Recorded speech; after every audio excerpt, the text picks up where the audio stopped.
Welcome back to Popcorn and Beers, this week's drunk classic, Fourth Kind, followed by Never Let Go with our butter on top. Let's go!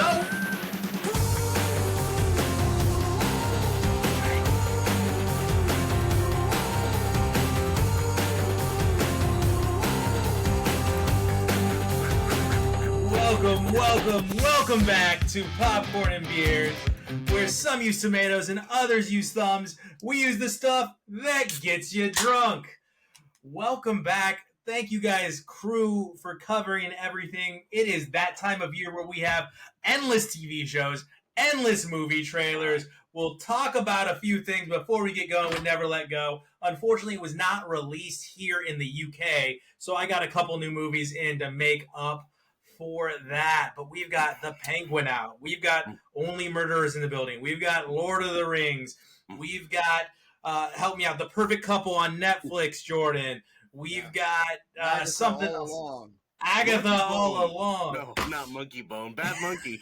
That would be Brandon Fraser's follow-up to Killers of the Flower Moon. Oh, Monkey Bone 2. Fraser's back also. Yeah, Fraser is back.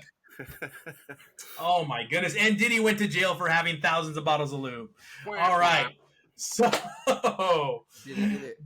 Jordan, there was a couple of trailers that came out this week that's getting us ready. We've got all these Oscar movies. I saw a couple of films that are hopeful, but I don't think either one will make it because one is a thriller and those just don't make Oscars parties. But we've got Substance out now that I've got to go see.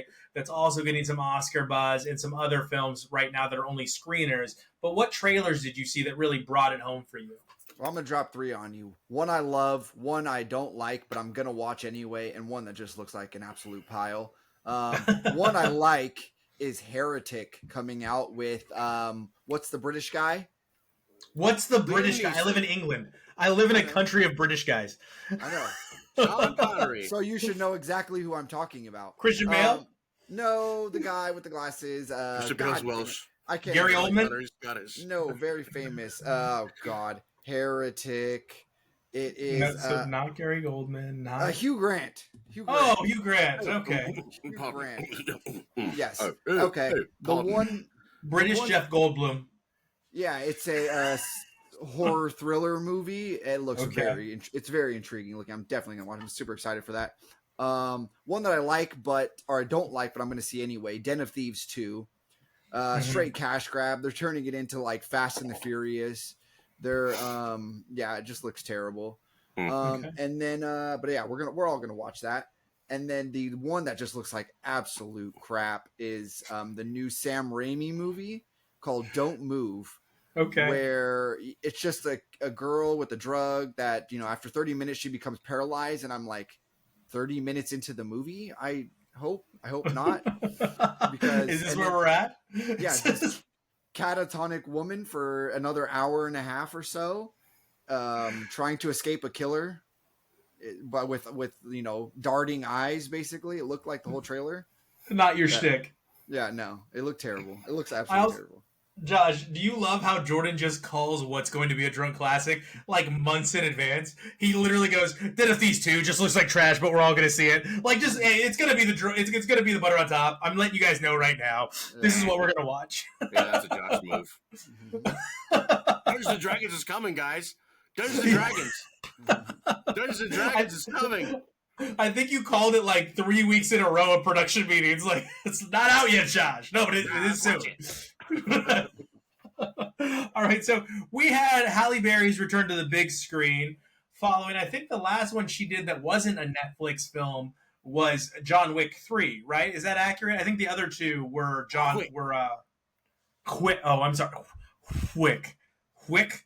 I'm sorry. I think that the other two that she had, The Fighter was a Netflix film, and I think Union was a Netflix film. I reviewed that. So I think this is her first return to the movie theater in a while.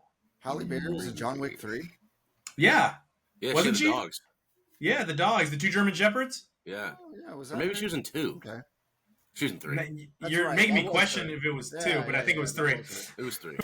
I'm pretty certain it was 3. Jordan got me. It was like, is this a Mandela effect occurring with me right now? Like, am I misremembering which John Wick she was in?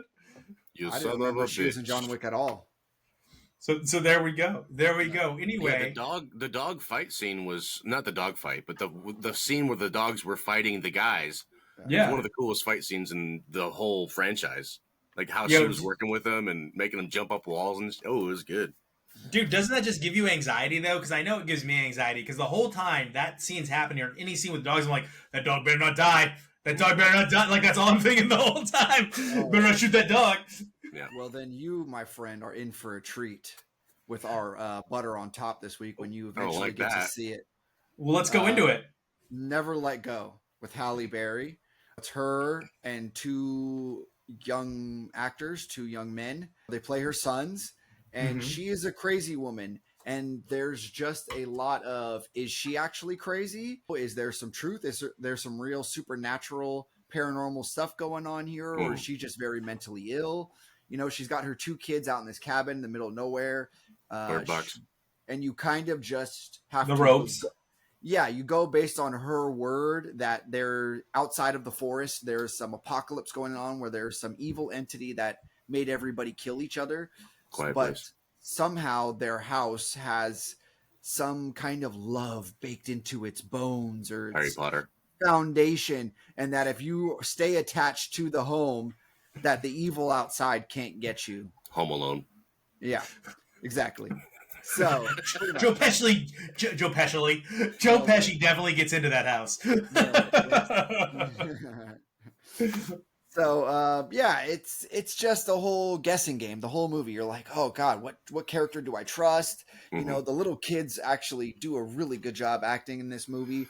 Their characters get pretty annoying, just as little kids would, kind of in a like a pressure situation like this. Like little kids are going to make bad decisions. You know, it really is emotion. It's hard to watch kids solve adult problems sometimes. Yeah, it's good though. The way they work it out, it's just the ending. They kind of nailed this open ending. Kind of like, okay, what? This is what I think happened. These are the facts, but you know what? You know this and that. But there's a certain aspect of it that I don't want to reveal. That is just didn't need to happen. Absolutely atrocious. I don't know why they decided to include this element of the movie. Super unnecessary. You'll see what I'm talking about when you get to the theater and see it. It was a good movie, so I'm going to give it a popcorn and 1. Yeah, the ending was just So a popcorn and 1 for Never Let Go. And so I went and saw 2 movies. One was The Critic, starring Ian McKellen, Sir Ian McKellen. Sure. And it's fitting as Lord of the Rings is out, and he is Ganondorf or Dorf. Is it Ganondorf or Ganondorf? It's Gormus. Smash Brothers. It's Ganondorf. Ganondorf? I knew one of my nerds would know. All right, so Ganondorf, and he's in talks to play Ganondorf again, which is crazy, right? Like it's insane at his age to keep doing this. Wait. Go ahead, Are Jordan. you really going with Ganondorf? Because that's a Smash Brothers character. Is it? It's a Zelda character. Who is it? Ganondorf? It's Gandalf. Gandalf the Grey? Gandalf the Grey. All right, Gandalf the Great. So, and I'm just playing. I know it's gray. I'm just trying to piss off our viewers. All right. So, I saw The Critic, set in 1939 London. He acts amazing. Like, you're never going to get a bad performance from him. Like, when I saw The Good Liar, that film, it's him, and he is doing an amazing job in that role as well. But he is the beast in this film. And he's known sometimes, what is the word I want to use here? As a... yes, man. All right. So he's known sometimes for his beautiful but mostly scathing reviews. He's a curmudgeon, and his demeanor displays such in the film. Perhaps creating, villainizing other people within this, he builds his reputation. And he believes, or it's my belief, that in this film he's shaped by the views on his alternative lifestyle. So he plays a gay man in 1939 England, which is persecuted and vilified. And not just that, his lover is a young African-American man. So I believe a lot of his writing, especially the writing that is a bit more harsh or critical of the plays that he reviews is due to this. Now, after his termination due to arrest, he decides he's going to blackmail the owner of the paper and finds out some things about this owner of the paper, that he has information that can lead to the demise of said owner. And that is that he is in love with an actress in which he has now built a relationship. So just for you guys, the movie is strongly dialogue driven. It is strongly acted on both parts, both by the leading woman and the leading male. It is interesting as far as the twists are concerned and where this movie takes you. However, it's not something that's going to be exciting to most audiences. It is a slow burn, and you have to be willing to sit through it to see where this takes us. The villain from Punisher is in it, and I felt like he was not used enough in this movie. I can't remember the actor's name. Yeah, Pretty Boy that owns a security company. Yeah. He's in it, and he plays an interesting part, and it all gets tied together. Some characters that you think, why is this ancillary character important? Why is this ancillary character important? Why are we focused here?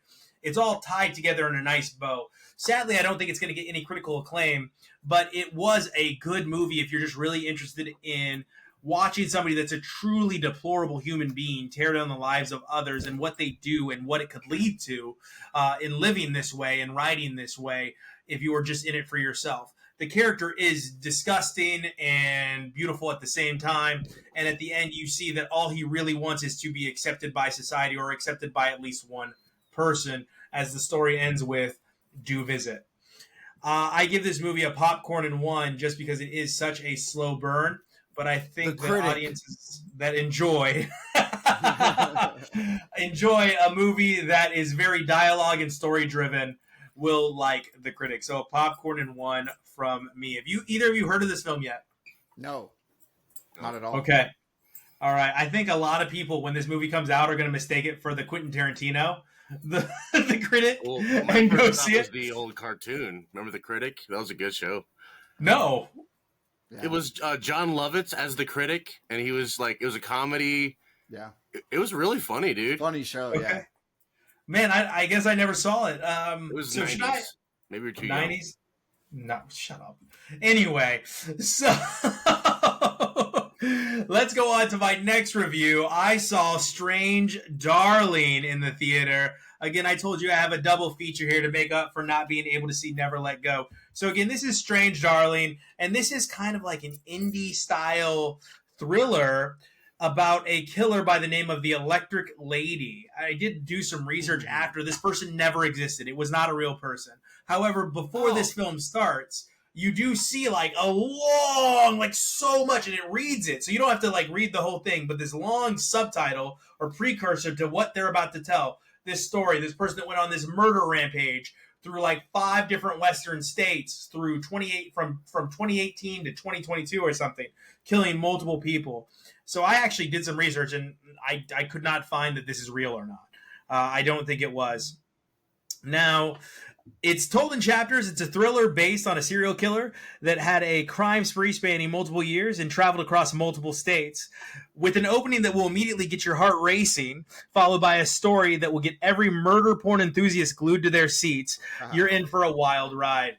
Now, did you write that down? Did you write down you're in for a wild ride? Yeah. Why are you mad about that? I'm just saying, like, I just, it's such a cliche line that I just can't believe that you took the time to write down. You're in for a wild ride. I took the time to say it into my phone. I don't text anymore. I'm very lazy now. I just talk whatever I'm thinking into my phone. But the killer in this is phenomenal, and I'm not going to tell you who the killer is or how it gets going, because you will be confused when you first start watching this movie. But it's very interesting. From like the moment the movie starts, you're like, whoa, what is going on here? You've got using alcohol in the forest to heal a wound. You've got shotguns. You've got cars flipping. You've got random old people in a mountain house. Like, it is boom, boom, boom, boom, right away, right when you get going. And then you've got some S&M right after that to really get you into the movie. Yeah, it's like a boom, juxtaposition. Now we're into S&M. Sign me up. It is frustrating at times because you want to be you want to say, are you that stupid, or why would you do that? You just met this person. And there are elements of this film that I think can appeal to anyone, and I think the soundtrack and the score at certain parts are going to make your skin kind of stand. It's going to make you eager. It's going to pull you in a little bit more. It's going to increase the suspense. They did a great job of utilizing those tools to build that anticipation of what was to come. And you also have just some characters and some character actors that make the movie a little bit more fun. I will say this. The Sunday breakfast of the mountain people just looks absolutely disgusting.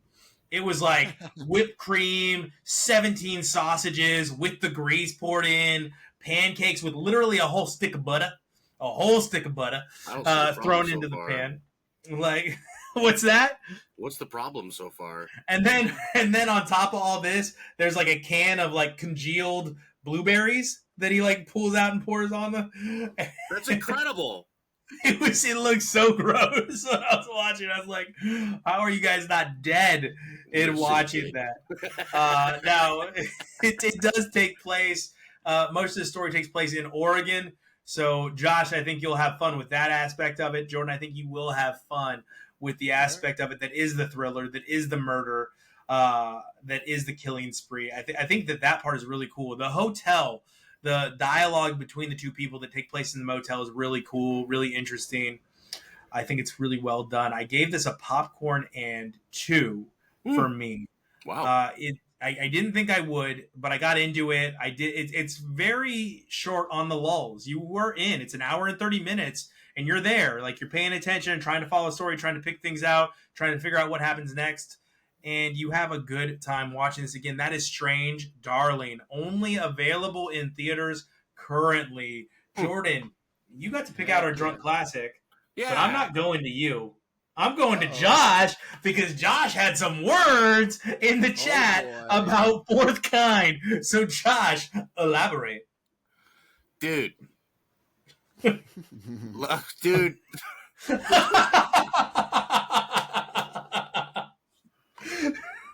I did not like this movie, man.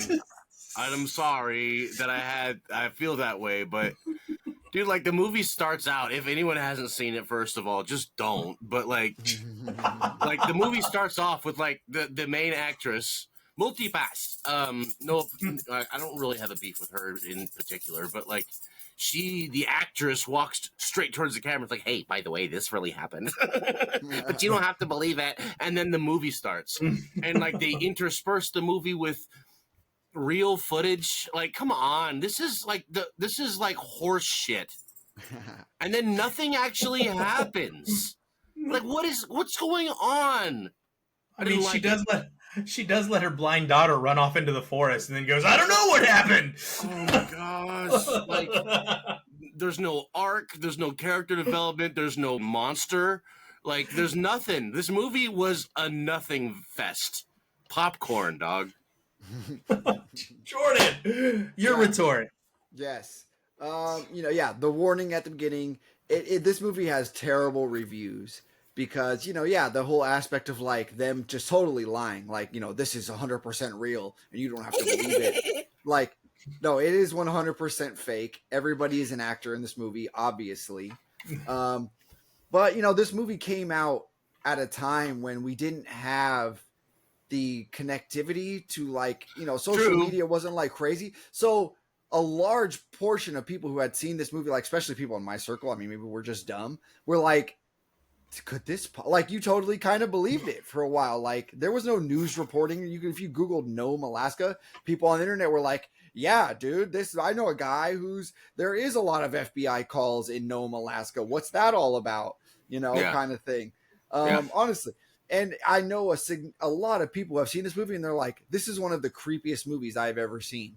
Like, and maybe it was just like a time and place kind of thing. Maybe if they went back and saw it now, they'd be like I did. I'd be like, this is pretty tacky. Maybe it was tacky. So creepy to them because the soundtrack was just a constant bass line, like, throughout the movie to build tension to the next scene where nothing happens. where you never get to see the aliens either. Like, shit, I know it's based on a true story or whatever, but it's based. It's based. It doesn't have to be accurate. Give us a damn alien. It's just a very off-putting, like, pseudo found footage documentary movie. I think it was a big swing that they took with this one. I mean, look, point out to me a good alien movie that tries to be serious. Signs, okay, one. Cloverfield. I could debate that one. Yeah, but it's Alien? the sun. The sun looks like, yeah, okay. Alien was all right. The sun looks like an alien. Alien was all right. Yeah, the Alien was okay. Alien 2 was really good. Alien 1 was okay. The sun looks like an alien. Maybe he belongs. They should have took the sun. What's up with that? It's like in The Ring. Why the sun looks like a ghost? Like, yeah. Why is he such an asshole too through the whole movie? You know why? Because he knows his mom murdered his dad. I think that's what happens. Yes, it carries on way too long at the very end there. Yeah. The credits though are really super creepy. I fell asleep at a cousin's house watching this movie, and I woke up and everybody was gone. The lights were out, and just the credits were rolling, and it was like creepy UFO calls from around the country. It's basically what the credits are, and it was pretty traumatic. It's just a spooky, unsettling movie, but it's by no means a good movie at all. It was more just a time and place kind of nostalgic movie, popcorn. Yeah. Just a popcorn. Time and place. Those are allowed around here. For me, it's a popcorn as well. I was pretty bored throughout this movie this morning. I watched it this morning. This is a Sunday morning, just so everybody knows, in England. And I was just like, I got to get this film in. And I had seen it before. That was the thing. And I remembered it being like pretty boring. Like, and when I heard that on last week's podcast, I was like, really, Jordan, Fourth Kind? Like, it's kind of a slogger. Like, it's kind of Boresville, you know? And I wasn't wrong. It was really boring through the whole movie. Like, they even fly in the alien scientist, and he doesn't do anything. He just talks about ancient Sumeria. Like, it could have been more interesting. I mean, okay, you know, what is it? Most of the bad things happen on clear days. You can't see the bad things coming on a clear day was like the slogan at the very beginning, or the catchphrase at the very beginning of the movie when she flies in and she says, it's a bit bumpy for a clear sky. And the assistant or the secretary, yeah, most of the bad things that happen are the things you can't see coming, or something to that extent. Is that a threat, Linda? So for me, it was also just popcorn. Now let's talk about a popcorn. And Josh did a great job of explaining our rating system. Again, it's a popcorn and 3 beers. All right? Popcorn and 3 beers being an amazing film. Like, everybody needs to see this. Popcorn is the worst. So right now we're telling you Fourth Kind, our drunk classic, was a popcorn. And I forgot where I was going with this. But anyway, so no. So there can be a bad popcorn. Do you guys agree to that? I mean, a good popcorn. There can be a good, bad movie. Yeah. So like, popcorn is like the widest of the category. Dude, where's my car? Dude, Where's My Car is a good popcorn. Yeah, of course.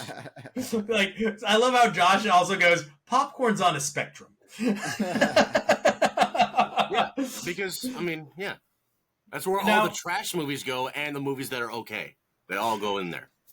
So I'm going to tell you this. I saw a movie called The Room, which is a cult classic by Tommy Wiseau. And it takes place in San Francisco. And it is notably not a good movie. But in not being a good movie, it is so good. It's so funny. The jokes that, like, the film takes itself seriously, but the audience does not. There's always a door open. There's always spoons around. The dialogue doesn't always make sense. There's a weird teenager that watches them when they're about to have sex, just crawls up into the room, and they play on the bed for a little while. They throw a football around because that's what Americans do. Somebody shoots himself in the head, and then somebody asks if he's still alive. No, Tina, he got shot in the head. I was lucky enough to meet Tommy Wiseau. He's a very nice man. Wow. He is exactly who you would think he is, judging by the character he played. He was behind plexiglass the entire meeting. Like, the entire time I was talking to him, he was behind plexiglass. But he's just a funny guy. He is very into the character that he's created with The Room. This is literally, I'm not kidding, it is a cult classic. The theater was sold out. It was sold out, and there's a limit on how many spoons you can throw because people throw spoons. Everybody knows what they came to the theater for. Everybody's having a great time. People are paying attention. In that aspect. Like it's very Rocky Horror in that aspect. There's this scene where the mother goes, "Yeah, and I have cancer." Like in the middle of a conversation, and then it's funny because the whole audience goes, "And it'll never be said again," because it never gets talked about again for the rest of the movie. Just throws in, "I have cancer." It's a popcorn. I think if you haven't seen it, I'm letting you know right now, you are not getting in for a cinematic masterpiece, but you will enjoy this movie. I swear, if you take it for what it is. That is The Room. And it is, in fact, a popcorn, but it's a very solid, happy popcorn. How's your sex life? Yeah. So, Josh, what were you watching this week? I watched The Cool One, dude. It's fairly new, the last week or two or so. Rashida Jones stars in Sunny on Apple TV. Sunny as in sunshiny day, Sunny. Mm-hmm. The show, it's 10 episodes. First season starts it seems a little predictable. It's kind of new. I haven't seen it this way, but Rashida Jones lives in Japan in what's something of a future, near future. Okay. And her husband and son near? What? How near? Oh, anywhere from 5 to 10 years. Give or take. So tomorrow. Yeah, tomorrow. I mean, it's all technology, and it's going so fast. This is all everything that happens in this show is very conceivable. Okay. So it's real. It happened. This is all footage from next week. And anyway, so her husband and very young son are on an airplane. The airplane crashes, and that's how the show starts. So she's a widow now, and mourning. She lives in Japan. And she's Rashida Jones, and then her husband, in the will or something, bequeaths her this home servant bot. And she's like, "I don't want it. I hate robots." And the robot's like, "Hey, I just want to help you." And they're stuck together. So I'm like, "Oh, okay. I robot, whatever." It's one of those kind of things. So the thing that happens right before your robot murders you in every robot murder movie ever happens in this show. Yeah, that's right. Nope, I'm here for you. I'm here to serve all humans. Is she still Rashida Jones? What? Is she still Rashida Jones? No. Rashida Jones is Rashida Jones. She's not playing herself, but she's an actor playing a character. And the character receives a home robot called Sunny. And then they're together, and that's the show. Okay. So now we're all caught up. Okay, all right. That way. But little did you know, unless you watch the show, this is an A24 production. So it doesn't go where you think it's going to go. I mean, it has elements, of course. It's a really fresh telling with kind of like all a tone that's all its own, or at least it's unfamiliar, and that plays in the scenery. They do a great, wonderful, beautiful job of showing aspects of just Japanese life. But it's not overindulgent. It's just part of the show, a part of the narrative, sort of, because she's a gaijin. She's not from Japan, of course. And it's a really cool show with a lot of twists and turns. There's a big secret. Why did I get this robot? Why does the robot know so much about me? What's all this? What's that?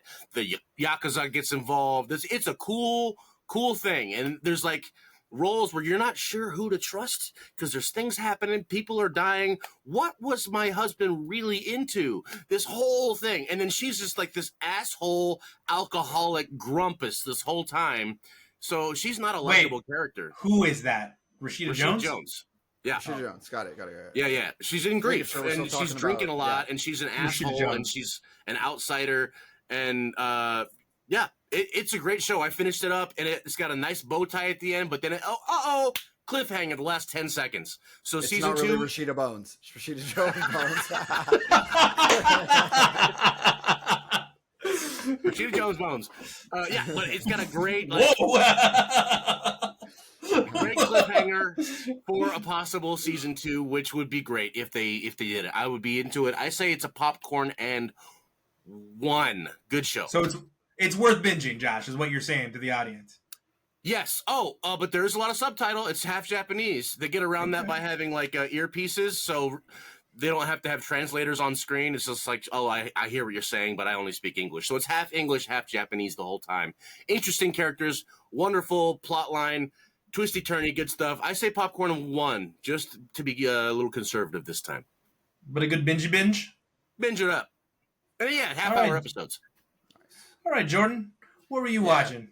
So I also got to the movie theater more than once this week, and I saw Transformers 1. I took my godson to go see it. I had very low expectations. I was not excited to see this movie, but he was excited, so that excitement wore on me a little bit, and I was like, okay, I'm bought in. I'm going to enjoy this movie. Rubbed off on you, not rubbed off on you. Yes, it rubbed off on me. I was I was enthusiastic. I put on an enthusiastic face to go see this movie, and Transformers. See it through his eyes. Yeah. Autobots. Let's turn into cars now. Robot. I mean, in all fairness, they do not turn into exactly like the Optimus Prime diesel truck, or they don't turn into actual Earth-like vehicles, but they do turn into vehicles of sorts that very closely resemble Earth. Oh, so they're not on Earth yet? No. This all takes place on Cybertron. Yeah. And so they don't turn into that was the whole thing. How are they still in space? And they turn into a Mustang or whatnot, But there's these weird spacey looking cars that vehicles they turn into. Yep. Stacked voice cast, absolutely stacked. Chris Hemsworth, Brian Tyree Henry, Scarlett Johansson, Steve Buscemi, John Hamm, Lawrence Fishburne, Keegan-Michael Key. Who does Buscemi play? Buscemi plays Starscream. Oh, that's great. Yeah, it's really good. The voice acting is phenomenal. The animation is really good. It's clean. Yeah, it's clean. It did look clean. It's very on par. Nothing that really blows you away. There are a couple cool scenes that they pull off in this. It was corny. Straight up. It was corny. The storyline just doesn't make sense. Maybe I don't know super deep Transformers lore. I'm not. It's based off a toy, so it's not that deep. Yeah, you're fine. It's Hasbro. I never watch any of the TV show, or I don't know the relationships between characters, any of the backstories, but they make it this whole Optimus Prime and Megatron, or what is it? Is the name Megatron? Megatron. Yeah. Megatron were these brothers that at one point, and all of a sudden they are new. There's a rivalry. Biological brothers, they had the same parents. No. They're they're brothers. Yeah. Sir and Mrs. Tron didn't have them together. That's new lore, and that's cool. Why not? Yeah. Did they still have the one Transformer who turned into a cassette tape? Soundwave, right? Yeah. But no, he doesn't turn into a cassette tape. But yes, Soundwave is in this. Nice. Yeah. And they're cool. All the characters are really cool. They do a good job with all of them. But it's just they try to throw in all this stuff, this Transformers new kind of lore that just doesn't work for me. Oh, I hope we get some new toys though. Ooh, I can't wait for some toys. For an adult watching this, it just doesn't work. Having watched 5 Transformers real, not real, CGI Transformers, Michael Bay. I saw Transformers in real life. Found footage of Transformers. This is real. You don't have to believe it if you don't want to. Trying to transport the knowledge from those movies into these movies, trying to relate it at all, just doesn't work at all. You have to have a totally clear slate of Transformers lore going into it. Your mixes ups of cliches is making me smile. Clean slate? You sounded this is making me laugh. Wild ride, dude. Yeah, you gotta have. But at least I got the cliche right. Yeah, I did. The character arcs. There are character arcs. They're totally forced, rushed through this movie. It's a short movie. I give it a popcorn. It was okay though. It was okay. So good for kids, not good for adults, is what you're saying. Like it's a purely kids movie, is what it sounds like. Yeah, and it has a little bit of an entertainment factor here and there sprinkled in. So I mean, yeah, it's worth a watch. I didn't hate it. Yeah, cool. What was it called, Jordan? Transformers 1. Transformers 1. Yes. All right, so for us, I watched The Uglies on my flight back. Thank you, Josh, for including my bit about being in Greece. That was nice of you to include that into last week's episode, as you told me to bleep off. I saw a film called The Uglies, which can only be based on some teenage lore that occurred in some terrible book that I'm so happy I never read. And let's just dive right in. It's your typical story of be careful what you wish for, and the real beauty is on the inside, blah, blah, blah, blah, blah. Pairing some of the most exciting music with some of the most boring scenes known to man. I don't know if it's writing, direction, or chemistry, or all of the above. The movie is a note off throughout the entire film. I don't think that anyone will like this. That's what I wrote. Exactly.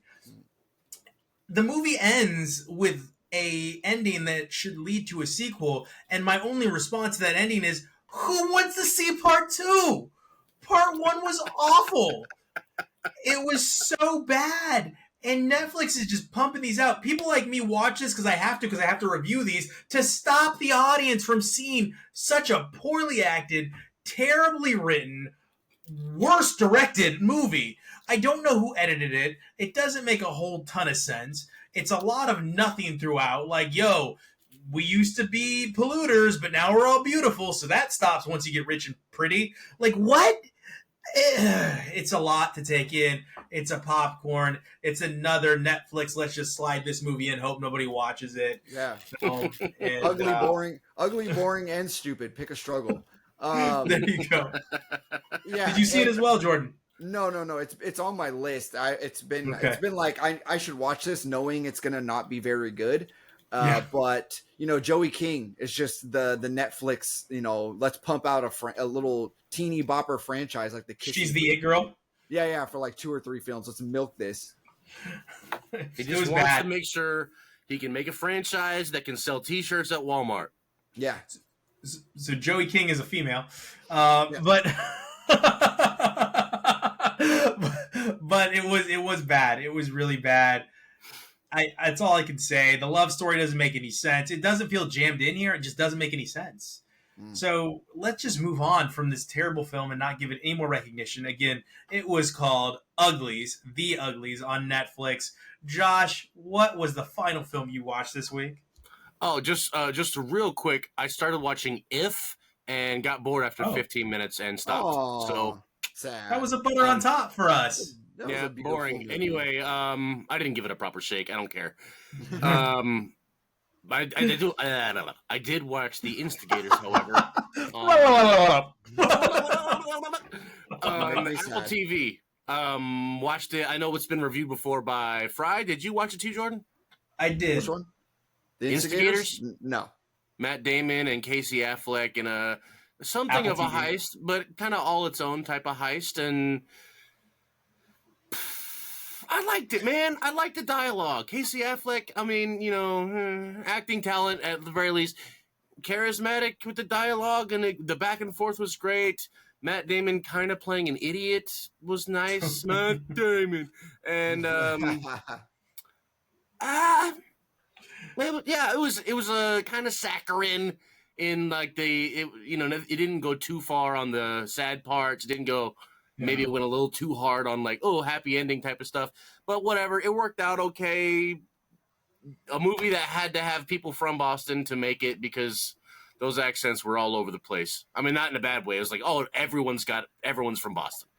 I think they were bad. though, right? Both writers, both families are from Boston. So. I'm sure. Yeah. I give it a popcorn. It was good though. It's like one of those you could put on. I wouldn't mind watching it again. Whatever. Okay. Nice. All right, Jordan. What about you? I watched a couple of things that have already been reviewed. I finally finished The Bear season 3. Ooh. I kind of struggled through this season a little bit more than I did the previous 2. The previous two I watched in pretty much one sitting. This one took me a little bit longer. It's a very cryptic, kind of artsy season. It's not much for pushing a narrative, like an actual good solid storyline from start to finish. Pirates of the Caribbean 2. Yeah, it wanders through different characters, ancillary characters, storylines a bit. But that Joel McHale scene is great. Yeah, that was good. That was good. Yeah, it was good. I really wanted what's his face, Carm to get the to really nail him a little bit harder there. You were wanting more. You're wanting more, and you don't quite get it, but you still get something there. A little bit of just closure out of that whole situation. Josh, you worked in a restaurant, and you were afraid this was going to give you PTSD. Were there aspects of that did that? Specifically when the ticket reader kept going, that was like no joke. I was starting to sweat, dude. Yeah. Whenever the restaurant gets into the heat, they get in the weeds, I do get real tense. Yeah. They do a good job of faking that tension. It's for real. The Tina episode was a highlight. That was a good kind of veering off of the real narrative path. Yeah, it's the Bears season 3. I gave the previous 2 seasons a pop 3. I give this one a pop 2. This felt like a build up to a next. That's fair. Season. That's why I said Pirates of the Caribbean 2. This is clearly like, please give us a season 4. Yeah. The season 3, the Tina episode got both her and John Barenthal an Emmy, right? Yeah. That's a great scene. That's one of the greatest. It is greatest scenes. You could put that on the list. You know what I mean? Yeah, and it's so relatable to people. I think the general population of our world that is constantly going through a struggle. Like, you can't all have certifications in like tech or STEM. You can't be great at math. Like, some of us are just trying to make it doing normal person jobs. The scene where she tries to go into that little boutique and get a job, and it's just like they're not looking for a hard worker. They're looking for somebody that just fits an aesthetic. Yeah. You know what I mean? It's like, feel bad for her. Rough. Right. And then the other one I teased, because I kind of said I watched 2 things that have already been reviewed. I watched Rebel Ridge, that Fry watched. What'd you call it again? Rambo with no guns. Rambo with no guns. Yeah. And that's frustrating at times. At certain points of the movie. And most of the movie, it's fine. It flies. I'm like, okay, this is cool. But at certain scenes, I'm like, come on, man, just use the gun. Like, literally, it's not just you in danger now. You're putting other people in danger. Just use the gun to like save the people. Like, it's the chief and the main actor, the guy who plays the police chief have a very good dynamic in this movie. They are back and forth, kind of cat and mouse. All their dialogue, their shared scenes are fantastic.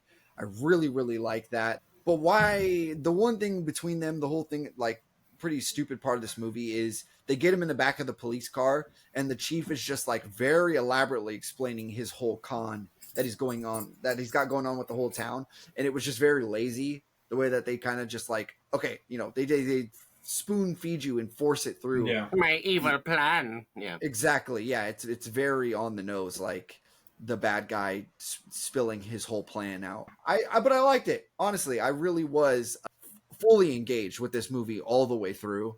Maybe it carried on a little bit too long at the end. They could have just had more explosions and too many endings. Too many endings. Yeah.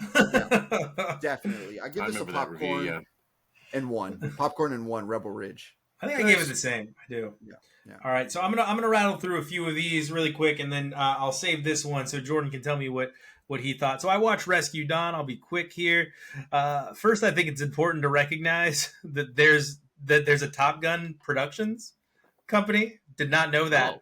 Also, I was like, Top Gun Productions, and then it's Gibraltar Films. I've never heard of Gibraltar Films outside of this movie. And it was written and directed by Werner Herzog. Wow. What? Wow. Jordan was right about this dude watching the movie. He is annoying. Yeah. The plane, I would have told him to shut up. Like, can I watch the damn movie, dude? Shut the hell up. You're not funny. Yeah. Anyway, I thought the plane crash graphics were pretty classically terrible in the initial plane crash. That guy survived 2 more plane crashes. Did you read that? Yeah. Like, what? Dude, enough. Stop. Like, you're bad at this.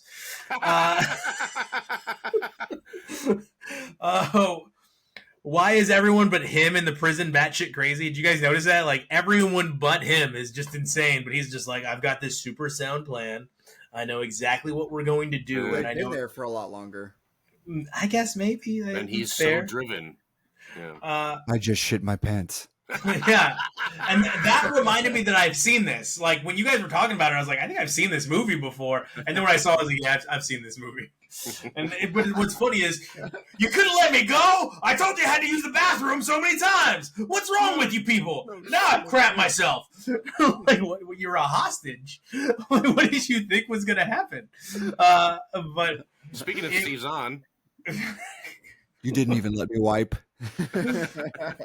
So, actually, speaking of Steve Zahn and the refrigerator, when they're building out their refrigerator and it's Steve Zahn's turn, that scene was to me was the funniest scene. When he's like, no, why do you always do this? This is my refrigerator. You have your own refrigerator. And Christian Bale's character keeps interrupting him with, oh, don't you want to put a little salt on that? A little bit of salt? Yeah. Like, which kind of beer he needs to have? No, you give him the good beer. It was funny, but also, like, from a storyteller point of view, like, what was the point of that scene exactly? I'm not sure. I've never been that starving and in dire situation, but I don't know why I could relate to that scene, like, where you're just so hungry that you're just like, oh my God. Yeah. So, overall, I gave this movie a popcorn. I didn't think it was great. I didn't think it was bad. Like, Lizette destroyed it. It was corny. It was silly. It could have been better than it was. I think is the main reason why I didn't get a popcorn at one. I felt like there was a lot of moments that could have been better. But like, it really happened. Again, this movie was called Rescue Dawn, and I think it's only available on... No, I watched it on Tubi, actually. It was available on Tubi. Definitely Tubi is where worthy. I watched this one. It is definitely Tubi worthy, 100%. And then I watched... Let me see here. The Whale with Brendan Fraser. This one was already reviewed by Jordan. It is slow, but I didn't find it as depressing as Jordan did. Here's my review. In this world, Brendan Fraser portrays a morbidly obese man with issues that far exceed his weight, to include a daughter that he left behind and hates him for good reason, so much that he has to pay her to spend time with him. With a score that allows the viewer to follow what is a long, hard ride, Brendan Fraser delivers a masterclass and shows why he won the Best Actor in that year. He's amazing. He's literally phenomenal. It was the role he was born to play. He was so good in this role. His emotion is so palpable. You are there with him. His daughter is so like evil, but you can't really tell if she's super evil or if there's a method to it. He keeps allowing her to have a method to being a bad person and saying it's there for a reason, saying she's real. Different viewers will interpret this in different ways. I will say it is a fantastic movie. I don't find it as depressing as Jordan did. I'm going to go ahead and give this a popcorn and 2. I think it is an interesting story. So that is for me. Jordan, do you have thoughts? What did I give? I think I gave it a popcorn and 3, honestly. Did you pop 3 it? I think so. Yeah, I thought it was a really good movie. And yeah, it's a day ruiner. I haven't seen it since I watched it that one time. Because I couldn't bring myself to. It's a pretty kind of morbid movie. Yeah. So it is.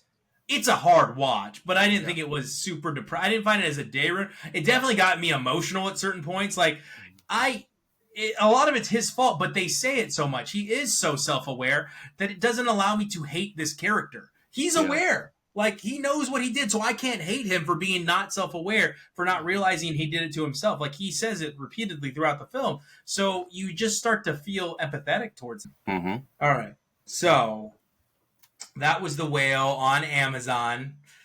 And next, I watched The Perfect Couple on Netflix. And I've got to say, Netflix, I need the AI writing to stop. The dialogue is so hard to listen to, so teeny bopper at times. There's a character that just inserted. This Pakistani character is so unnecessary.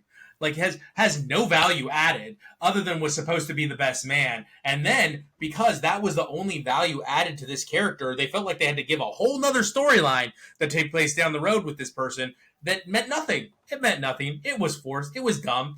There is a scene where the dialogue is literally nothing's happening. We had this whole conversation the night before, but you know what? Let's rehash it first thing in the morning. The exact same conversation in the morning, but now things have changed, even though we just had the exact same conversation we had last night. So now I've got to walk up to you and say, "You're telling me this isn't what you want?"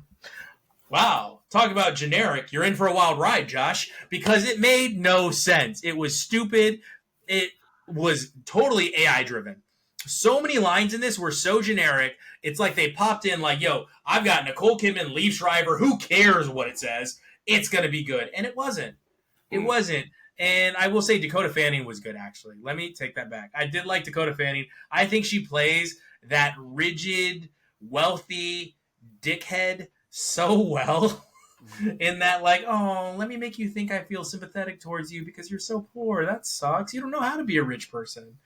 And I thought that she was good at that role. I don't know, maybe I'm over the murder mystery Knives Out style thriller, or maybe I just can't sit through it for 6 episodes. That could be it as well, because that is very much what this is it is a Knives Out style show that I don't know, takes place in Nantucket, and it revolves around a young couple getting ready to be married. And the mom has cancer, but we don't really touch on that anymore. We just know she has cancer. It only plays a role towards the very end about how she has cancer. The way that the best friend is found dead is kind of silly as well. Like, okay, there's this giant house with a bunch of people staying in it, but she's the only one that looks out the window and sees her friend's dead and just floating there. It's a lot. The detective that comes in, the big city detective comes into the small island town to solve a crime. Like, nice. Okay. You're like, so fancy. It's played out. It's been done before. I give it a popcorn. Jordan, you said you were enjoying it, though. Yeah, I have 2 more episodes to go, but I'm totally hooked. I'm totally hooked on the drama of all this. I fought it for like the first episode, and I was like, nah, I'm totally in on this. Liev Schreiber and Nicole Kidman are really good. They're great actors, though. They're great actors. There are some good scenes in this, but it's just one of those shows where there isn't a single genuinely likable character. Like, everybody is pretty like, oh, God. And they definitely ruined the one that is likable. Yeah, don't spoil it for me. Yeah, what was my last comment was that the one guy who, the brother, the really dumb brother is the oldest. Like, yeah, at least like he's an idiot, but at least he gets a lot of crap throughout the whole show. Like, everybody hates him, he's a jerk, but I found him the most likable character. Pill roulette. Yeah, of anybody, I found him the most likable character because it's like, at least he's honest. He knows he's an idiot. He knows he's a screw up. So I don't know, but it's just this carousel of like really unlikable people, basically, and you're just kind of hoping that everybody gets their comeuppance at the end. So we'll see. I'm 2 episodes in, so we'll see you next week. 2 episodes left. Yeah. Sorry. We'll see in 2 weeks because Jordan is out on vacation next week. We will see in 2 weeks what Jordan thought of this. Now, for our butter on top this week, gentlemen, we've got Francis Ford Coppola's project that he poured his own money into, Megapolis. But there is so much out this week that I think that some of us are going to see multiple films. I think Jordan will see a couple films before he gets back as well in 2 weeks because there's a lot of good movies coming out. I will tell you this. For my drunk classic, it is my week. I'm going to do a good alien movie, okay? My alien movie stars Sigourney Weaver. My alien movie stars Tim Allen. My alien movie stars Alan Rickman and Tony Shalhoub and Sam Rockwell. We're going to be watching Galaxy Quest Rainn for our Wilson drunk class. Yes, Rainn Wilson is also in it. Exactly. Josh figured it out right away. So we're gonna watch Galaxy Quest. Have you seen it yet, Jordan? Yeah, I saw this as a kid. I haven't seen it in a very long time. Me neither. I'm glad. Yeah. So that's what we're gonna be watching. I look forward to it, guys. Jordan will get your review on it in 2 weeks. Audience, we will see you at the movies. As always, you bring the popcorn, and we'll bring the beer.